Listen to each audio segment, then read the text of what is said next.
Salam alaikum wa rahmatullahi wa barakatuh. Bonsoir mes amis. On va faire un live en langue française exceptionnellement, pour répondre à Bernard Lugan et à sa propagande qui vise à effacer l'histoire de l'Algérie. Donc on va essayer de répondre d'une manière académique. On a écrit un article à cet effet en langue française, arabe et en anglais pour une large diffusion et je vous demanderai s'il vous plaît de diffuser ce live le plus largement possible afin que notre voix arrive au plus grand nombre de personnes. Il y a des débats historiques qui éclairent le passé, et puis il y a des discours qui cherchent surtout à l'effacer. Dans un article publié sur un site marocain, Bernard Lugan reprend une thèse qu'il défend depuis des années. Selon lui, l'Algérie serait essentiellement une création de la colonisation française. Autrement dit, avant 1830, il n'y aurait pas eu de profondeur historique algérienne, pas de continuité politique, pas de mémoire collective structurée, pas de société organisée autour d'institutions, de villes, de pouvoir, de routes, de résistance et d'héritage. Mais cette thèse pose une question simple. Est-ce que est-ce réellement de l'histoire ou bien une tentative de vider l'Algérie de son passé pour mieux délégitimer le son présent? Aujourd'hui, on va démonter cette lecture, non pas avec des slogans, mais avec des faits, rien que des faits, de la méthode et une question centrale, la France a-t-elle créé l'Algérie ou l'a-t-elle simplement conquise? Bernard Lugan ne se contente pas de contester une interprétation historique. Il déplace le débat. Au lieu de discuter les sources, les archives, les continuités historiques, les réalités politiques du Maghreb central, il préfère suggérer que ceux qui défendent la profondeur historique de l'Algérie seraient animés par une forme de complexe identitaire. C'est un procédé classique. Quand on ne veut pas affronter l'argument, on attaque l'intention de celui qui le porte. Le débat n'est alors plus quels sont les faits, mais pourquoi les Algériens auraient-ils besoin de croire à leur histoire? Et c'est précisément là que le procédé devient révélateur. Car le sujet n'est pas psychologique, il est historique. La vraie question est simple. Y avait-il, avant la colonisation française, des sociétés, des pouvoirs, des villes, des institutions, des continuités culturelles et politiques dans l'espace qui correspond au Maghreb central, donc l'Algérie? La réponse est évidemment oui. Et pour défendre l'idée inverse, Bernard Lugan doit procéder à une opération intellectuelle très particulière. Il doit retirer à l'Algérie, morceau par morceau, tout ce qui constitue sa profondeur historique. Pour soutenir que l'Algérie serait née avec la France, il faut effacer beaucoup de choses. Il faut minimiser les peuples antiques, relativiser les royaumes numides, écarter les villes savantes comme Tlemcen ou Béjaïa, réduire la régence d'Alger à une simple dépendance ottomane, ignorer les institutions sociales, les routes sahariennes, les échanges méditerranéens, les résistances, les dynasties locales, les confréries, les mémoires populaires et les patrimoines saisis. Puis, une fois tout cela retiré, on montre le vide, on montre le vide produit par cette méthode comme s'il s'agissait d'une preuve. C'est là le cœur du problème. Cette démarche ne part pas de l'histoire pour arriver à une conclusion, elle part d'une conclusion, l'Algérie serait une invention coloniale, puis elle trie l'histoire pour en garder que ce qui confirme cette idée. Ce n'est donc plus une enquête historique, c'est une entreprise de réduction. Le paradoxe de Lugan devient encore plus visible lorsque celui-ci parle du Maroc, la terre qu'il a vu naître. Rappelons qu'il est né à Meknès. Lorsqu'il s'agit du Maroc, il accepte volontiers la longue durée historique. Il reconnaît les dynasties, les ruptures, les recompositions, les héritages symboliques, les Idrisides, les Almoravides, les Almohades, les Mérinides, les Saadiens, les Alaouites. Tout cela forme pour lui, malgré les discontinuités, une trame historique nationale. Alors même que les Almoravides sont mauritaniens, les Almohades algériens, les Mérinides algériens, les Ouattacides algériens et les Saadiens et les Alaouites sont des dynasties venant de la péninsule arabique. Mais lorsqu'il s'agit de l'Algérie, les règles changent. La moindre discontinuité devient une preuve de non-existence, la moindre suzeraineté devient une colonisation, le moindre la moindre complexité devient une objection, le moindre débordement territorial devient un argument pour exclure cette période de l'histoire algérienne. Mais alors, soyons cohérents, si l'on applique au Maroc les critères que l'UGAN impose à l'Algérie, une grande partie de la continuité marocaine deviendrait elle-même contestable. Or, il ne le fait pas. Pourquoi? Parce que sa méthode n'est pas universelle, elle est sélective, et cette sélection n'est pas neutre. Bernard Lugan reproche aux historiens algériens d'évoquer les Libyens antiques, les Numides, les Gétules, les Maures ou encore les Gragamantes, comme si parler de ces peuples revenait à prétendre qu'ils étaient des citoyens algériens modernes, avec passeport biométrique et carte nationale. Mais personne ne dit cela.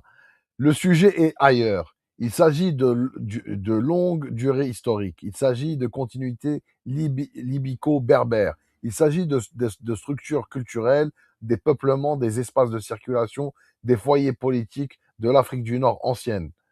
Quand Hérodote, Salluste, Strabon ou Pline parlent de l'Afrique du Nord, ils ne décrivent évidemment pas les États modernes, mais ils témoignent d'un mode structuré composé de peuples, de royaumes, d'alliances, de conflits, de territoires et de continuités. Or, ce monde concerne directement le Maghreb central. Refuser à l'Algérie le droit d'inscrire son histoire dans cette profondeur antique, tout en acceptant que d'autres nations mobilisent leur propre antiquité, c'est instaurer une police sélective de la mémoire.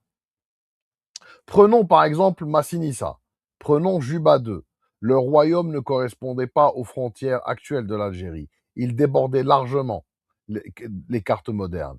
Mais c'est précisément le cas de presque toutes les formations politiques antiques. Faut-il alors interdire à l'Algérie, au Maroc, à la Tunisie ou à d'autres pays d'inscrire ces héritages dans leur profondeur historique? Évidemment non. Une approche sérieuse reconnaît que ces royaumes appartiennent à une histoire nord-africaine partagée, mais elle reconnaît aussi le Maghreb central, avec Cirta, Césarée, les Massiles, les Massiciles et les Gétules, et les routes sahariennes en constituent un foyer majeur. Le problème n'est donc pas l'usage de la longue durée. Le problème, encore une fois, c'est son usage sélectif. Quand la longue durée sert à magnifier le Maroc, elle devient légitime. Quand elle sert à penser l'épaisseur historique de l'Algérie, elle devient soudain suspecte. Autre exemple, le Tassili Najer. Réduire l'appartenance historique du Tassili à son attachement administratif moderne, c'est faire passer le cadastre avant l'archéologie. C'est comme si les peintures rupestres, les traditions pastorales, les traces de civilisation saharienne, les paysages symboliques et les millénaires de présence humaine devait attendre le tampon d'une administration moderne pour exister historiquement. Le Tassili n'a pas attendu la France, le Tassili n'a pas attendu les géomètres coloniaux, le Tassili n'a pas attendu les frontières contemporaines pour appartenir à l'histoire humaine du Sahara central. Faire dépendre une mémoire millénaire d'un découpage administratif récent, c'est précisément commettre l'anachronisme que Bernard Lugan prétend dénoncer. Mais l'obstacle le plus important à la thèse de Lugan, c'est la régence d'Alger. Parce que avant 1830, Alger n'était pas un vide politique. Alger était le centre d'un pouvoir structuré, avec une administration, une marine, une fiscalité, une monnaie, un dey, des beyliks, une diplomatie, des relations directes avec des puissances européennes. Une province passive ne signe pas des traités internationaux. Une fiction administrative ne reçoit pas d'ambassadeur. Un territoire sans pouvoir ne négocie pas avec la France, l'Angleterre, les États-Unis, les provinces, les provinces unies ou les puissances scandinaves. La régence d'Alger appartient certes à l'univers ottoman, mais, mais dépendance symbolique, suzeraineté impériale, autonomie politique et colonisation ne sont pas la même chose. Confondre tout cela permet à Lugan de simplifier l'histoire jusqu'à la caricature. La formule de colonie turque n'est pas un concept historique rigoureux. C'est un outil polémique. Son objectif est clair, priver l'Algérie de toute profondeur politique avant la France. Le cas du canon Baba Mrzouk est très révélateur. Certains prétendent que ce canon devrait être restitué à la Turquie, au motif que l'Algérie contemporaine n'existait pas encore lorsqu'il était en service. Mais Baba Mrzouk a été pris à Alger, dans les fortifications d'Alger, en 1830, par la France coloniale. Il n'a pas été pris à Istanbul, il n'a pas été pris à Ankara, il n'a pas été transporté depuis un arsenal anatolien. La question patrimoniale se pose donc entre la France, qui l'a capturé comme trophée colonial, et l'Algérie héritière historique et territoriale de la ville où il se trouvait. Si l'on appliquait partout cette logique, une grande partie du patrimoine mondial deviendrait impossible à restituer aux États contemporains héritiers des territoires où ces objets furent saisis. Mais encore une fois, l'Algérie serait une exception, d'après Lugan. L'Algérie serait la seule nation privée du droit d'hériter de ce qu'il fut pris sur son propre sol historique. La même logique se trouve avec Tlemcen. Bernard Lugan reconnaît l'importance des Zianides, leur capitale, leur diplomatie, leur rayonnement intellectuel et culturel. Mais il refuse d'en tirer les conséquences pour l'histoire algérienne. Pourtant, un État médiéval n'a pas besoin d'être le noyau direct d'un État-nation moderne pour appartenir à son histoire. Venise n'a pas été créée seule L'Italie n'a pas créé seule l'Italie moderne. Les duchés allemands n'ont pas individuellement créé l'Allemagne contemporaine. Les fiefs médiévaux français n'ont pas chacun fondé une République française. Mais personne ne les expulse de l'histoire italienne, allemande ou française. Alors pourquoi Tlemcen devrait être exclu de l'histoire algérienne? La réponse est simple, parce qu'elle contredit le récit d'un Maghreb central politiquement vide avant 1830.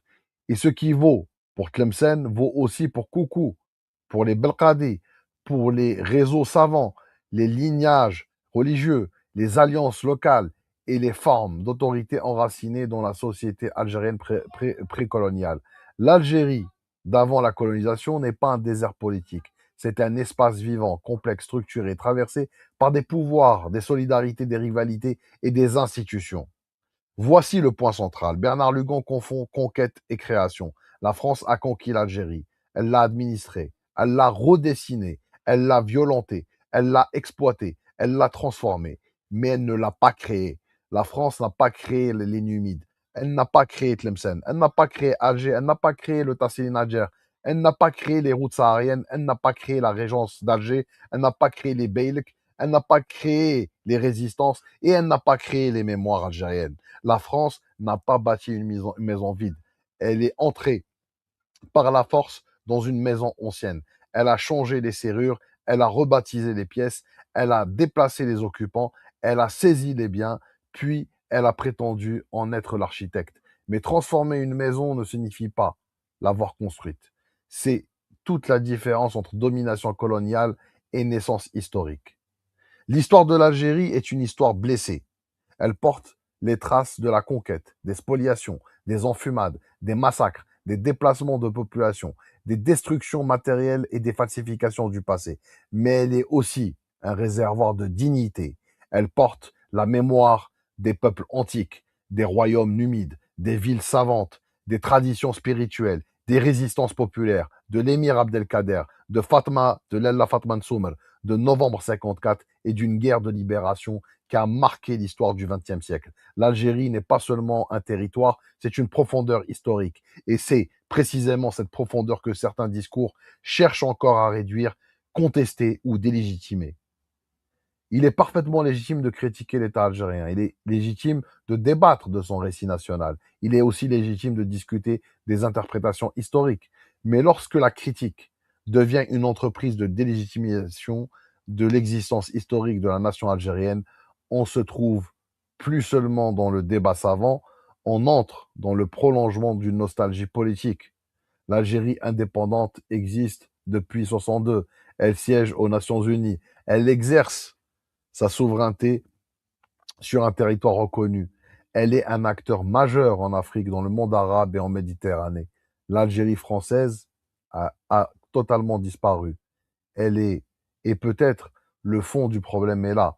Bernard Lugan semble parfois commenter une guerre dont l'issue, dont l'issue lui demeure insupportable, dont l'issue lui est insupportable, mais dont le verdict historique est irréversible. Les archives peuvent être discutées, les interprétations peuvent être confrontées, les récits peuvent être enrichis, mais un fait demeure, l'ordre colonial a été écrasé et vaincu, et l'Algérie a recouvert sa souveraineté nationale, et pour certains, cette défaite reste une blessure.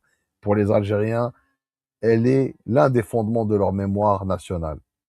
En conclusion, contester la profondeur historique de l'Algérie, ce n'est pas seulement proposer une lecture alternative du passé, c'est reprendre, sous un vocabulaire d'apparence savante, l'ancienne fiction coloniale de la table rase. Cette fiction, selon laquelle la France n'aurait pas conquis un pays, mais donné naissance à une réalité qui n'existait pas avant elle.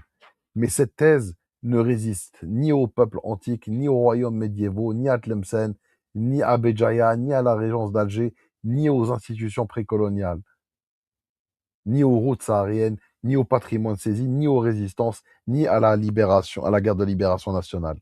L'Algérie, elle, n'a pas été inventée par la France. Elle a été conquise par elle, puis elle s'est libérée d'elle. Et c'est précisément cette vérité historique que certains nostalgiques de l'Algérie française, comme Bernard Lugan, même lorsqu'elle se part du vocabulaire académique, ne parviennent toujours pas à accepter. Si cette vidéo vous a intéressé, dites-le moi en commentaire. Selon vous, pourquoi certains discours cherchent-ils encore aujourd'hui à nier la profondeur historique de l'Algérie? Abonnez-vous à notre chaîne, partagez cette vidéo et surtout, ne laissons jamais l'histoire être confisquée par ceux qui veulent la réécrire contre les peuples. À très bientôt pour une nouvelle analyse. السلام عليكم خوتي الأعزاء، نتمنى أن هذا الفيديو نال الإعجاب نتاعكم. شكرا.